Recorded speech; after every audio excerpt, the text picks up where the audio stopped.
and to see how they're set up. I've met a lot of principals, teachers, secretaries, librarians, and they've all been very positive about ITV, and this makes my job very easy.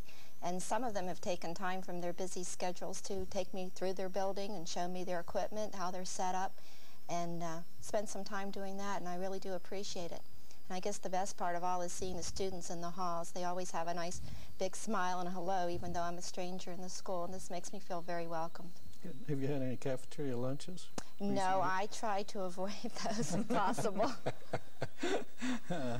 Well, your territory is a smaller territory than the other ladies, but you have more schools actually to call on. Of course, they're all close together. You probably do a lot of shifting of gears in your college. Yes, I do. I would like to have a car with an automatic shift in it so I don't have to shift gears so much. That's your goal this year. Yes, that's my goal. And Buckeye Valley, by the way, is where I live, so that's why it's special.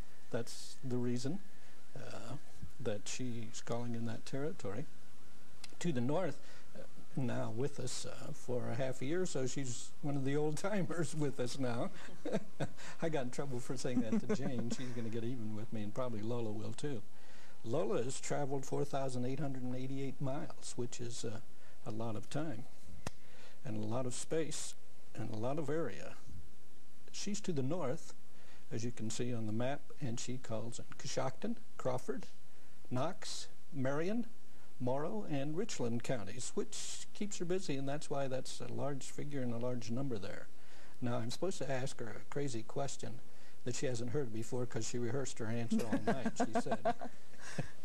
I'm not sure that that's true, but anyway, Lola, what's your favorite ITV series now that you've been exposed to most of those? And I know you get all the questions. What is this show and when does it run? What is your favorite one? I guess being an old fifth grade teacher, as you said, I'd have to say MathWorks. MathWorks is an especially unique program in that it is geared to go specifically with the fifth grade textbooks that the students are using in their classrooms.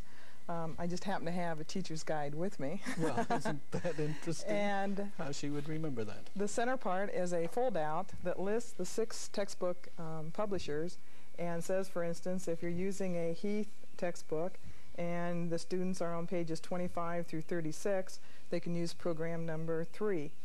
And then when you turn into the teacher's page, it lists the concepts that are being covered on this program very specifically. There's also a teacher's guide or a worksheet, a student's worksheet that can be Xeroxed and given to each of the students so that this goes right along with the textbook that they are using and makes the use of our program, I think, extremely effective. When we've had weather like we've had the last few days, it's really hard sometimes to motivate a fifth grade student to be really enthusiastic about adding decimals or something. And I think this program is has a lot of motivation to it, and yet the content is really excellent and goes right along with the fifth grade textbooks that the students are using. Now, the key question is, who is the host of MathWorks? I don't know. Who is the host of MathWorks, Diane? John Robbins. John Robbins, of course. Yes, gee, and that's Lola's favorite TV teacher too. I thought. That's right. Boy, we trapped her, didn't we? That wasn't very nice, was it? I told you this is candid camera, and I can't believe we're in the middle of November, and it's certainly a delight to have all you ladies with us. And hope you didn't worry too much, get too many crow's feet from appearing with us, because it should have been fun. Melanie says, fun? Oh, yeah. This is the kind of fun I can do without, yes. Well, it's a big week for us here. There are big things happening all over the world, and I think maybe we should ask your prayers for the summit meeting for President Reagan and Premier Gorbachev. And of course, that's the important thing on the world scene. And there's a big important thing on the local scene this week because, of course, the big game up north. So when they meet Michigan, we say, go Bucks. And, of course, at this point, we'd like to close with a quote for the day, and that is from Bernadette Devlin, and it says, to gain that which is worth having, it may be necessary to lose everything else. Think about it. See you next week.